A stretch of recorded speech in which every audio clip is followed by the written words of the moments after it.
Bismillahirrahmanirrahim. Assalamu alaikum, my dear learners. Welcome to English Grade 9 video lessons. I'm your instructor Zia Hamid. How are you? I hope that you're doing well and enjoying good health. We will be dealing today with unit number 1 titled Treaty of Hudaybiyah. We will deal with the competency of grammar, and this will be our lecture number 1. So let's get started by understanding our students' learning outcome, or SLO. Demonstrate knowledge and application of parts of speech in oral and written communication in varying degrees of complexity. So what do we understand from this SLO? We will be dealing with parts of speech both in oral and written communication, and also we will be also looking at the knowledge, the theory, and also the application of parts of speech in varying degrees of complexity as we move on. Now, here's a vertical linkage of this SLO with the previous grade. You have already studied it. In that, you understood the difference between singular and plural countable and uncountable nouns.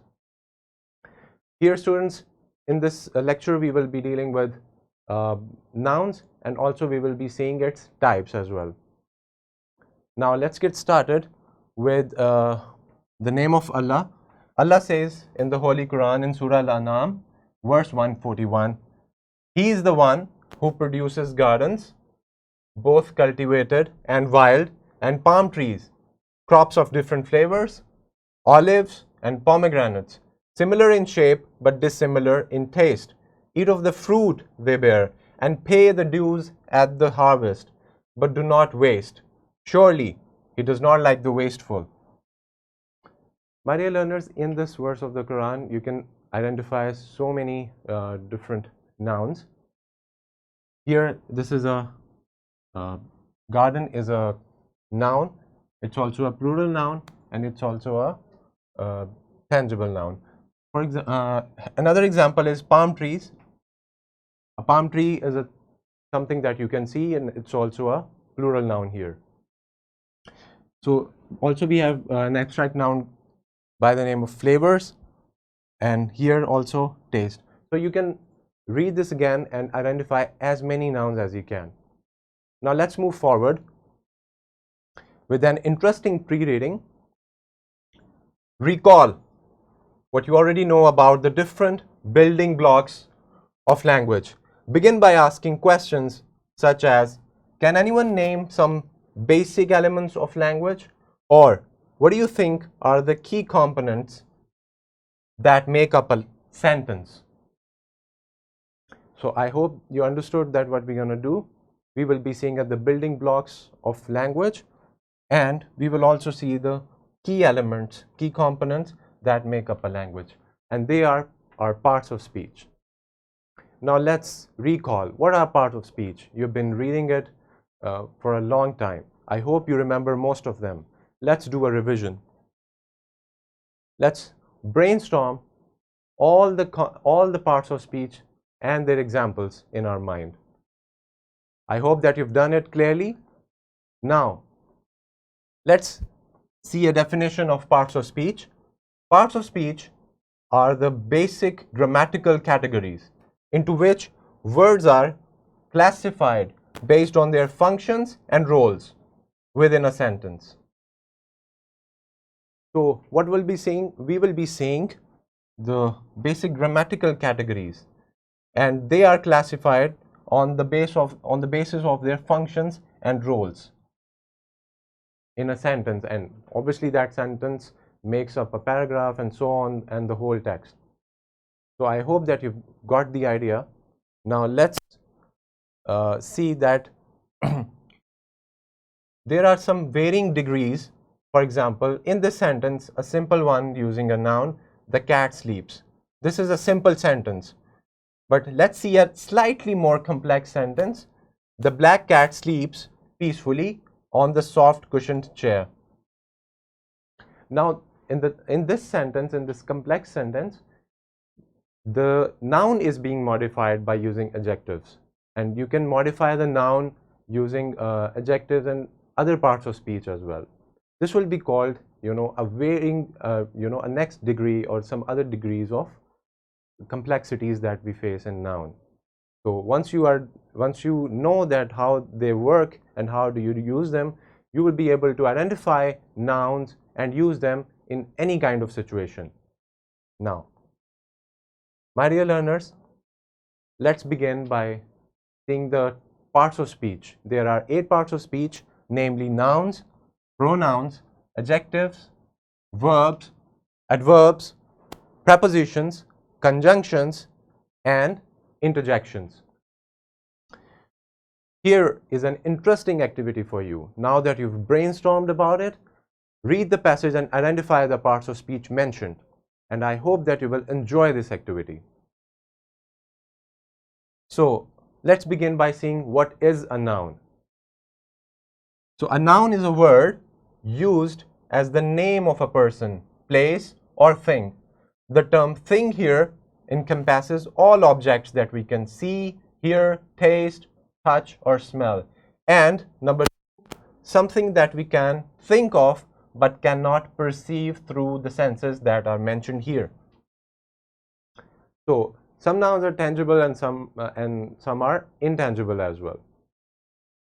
Let's begin by, okay, here are some pictures for you as an example.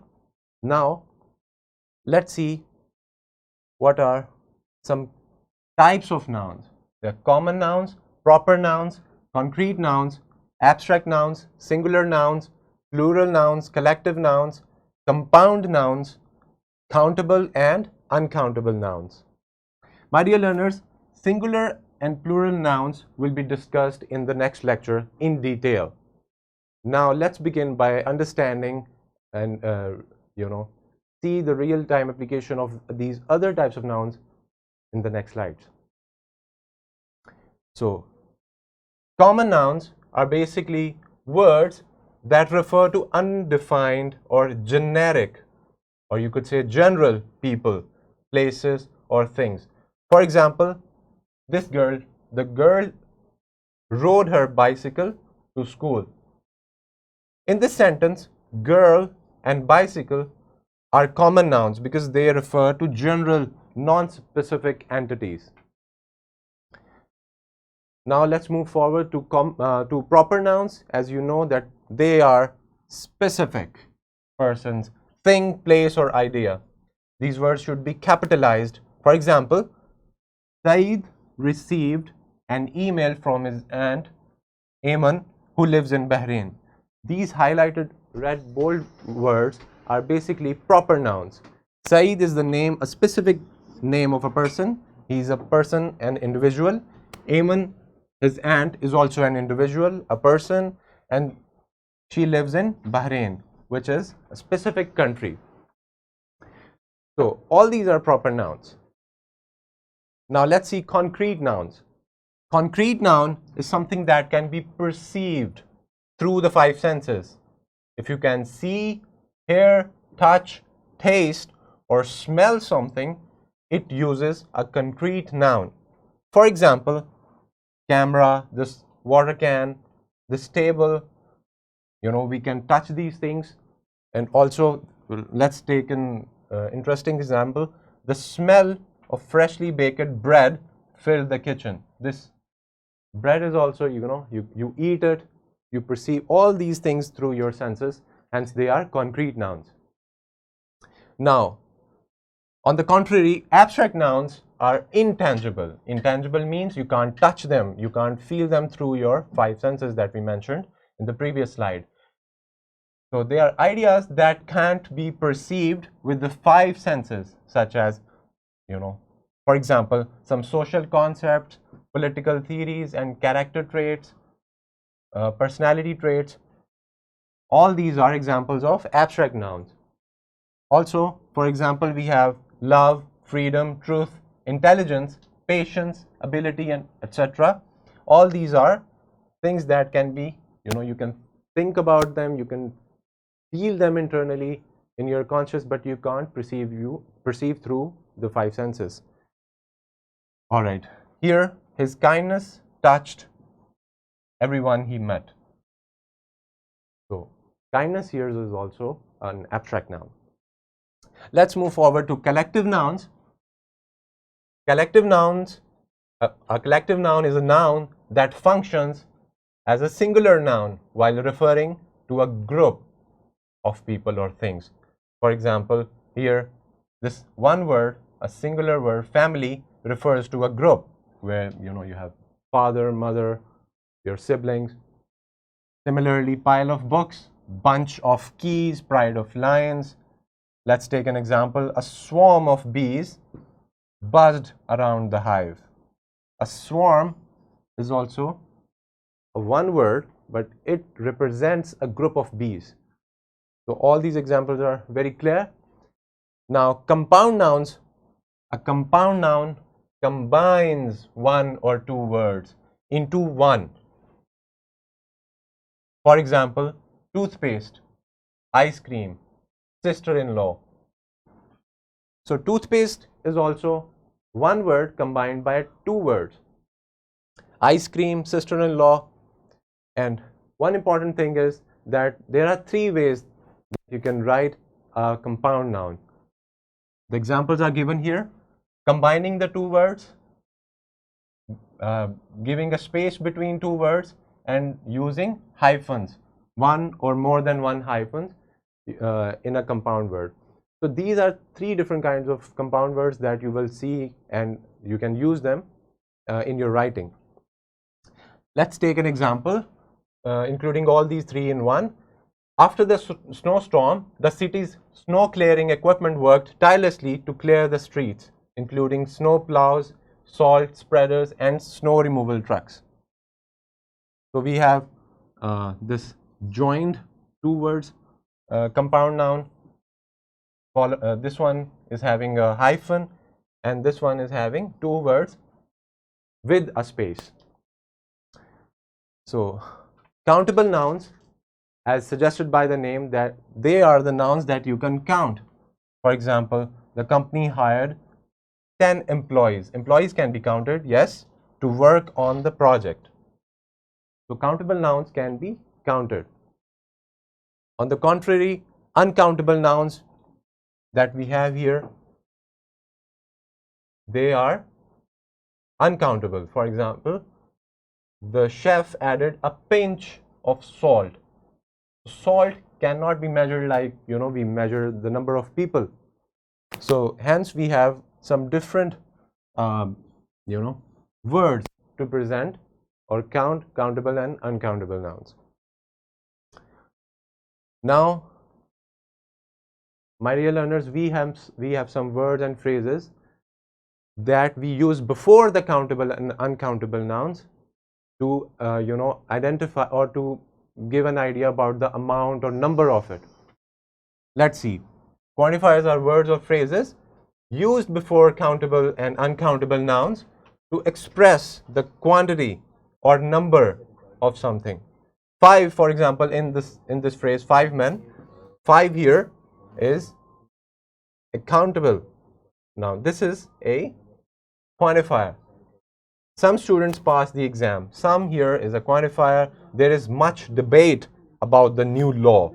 This word here is also used as a quantifier to count, words like, to count nouns like countable and uncountable. Now, here we have an interesting simulation about quantifiers. You can watch this video and learn more about quantifiers. How do you use them? How can you differentiate that which quantifier will go with countable and which will be going with the uncountable noun? Let's begin an interesting hunting. I hope that you're ready. Read this passage from the text of your lesson and identify the nouns. Some of them are popped up here. Now, let's search for nouns as well. You will be divided into groups and you will be assigned a paragraph from the lesson. You have to find out the noun, the types of noun that you discussed. Also, we have an oral activity. Yes, students in pairs read a piece of writing and find the abstract, concrete, and compound nouns in it, then they have to use them orally in the class. This will be succeeding, this will make our SLO achieved. You will be seeing it both in oral and in written. So if you look at your book, page 8 and 9, you have these interesting activities. And now, here, my dear fellow teachers, an interesting worksheet. You can distribute them among your students and ask them to solve it. For homework, you read the given paragraph and identify countable and uncountable, concrete and abstract nouns from it, and then use them in your sentences in your notebook. So at the end, here we are with some resources. We have question bank, worksheet, skill sheet, presentation, and finally a lesson plan. All these things are added in the description of the video. I hope that you understood this lesson's SLO. You demonstrated the knowledge and also the practical application of parts of speech. And specifically, we focused on noun and its types. Thank you so much. Until the very next lecture, Allah Hafiz.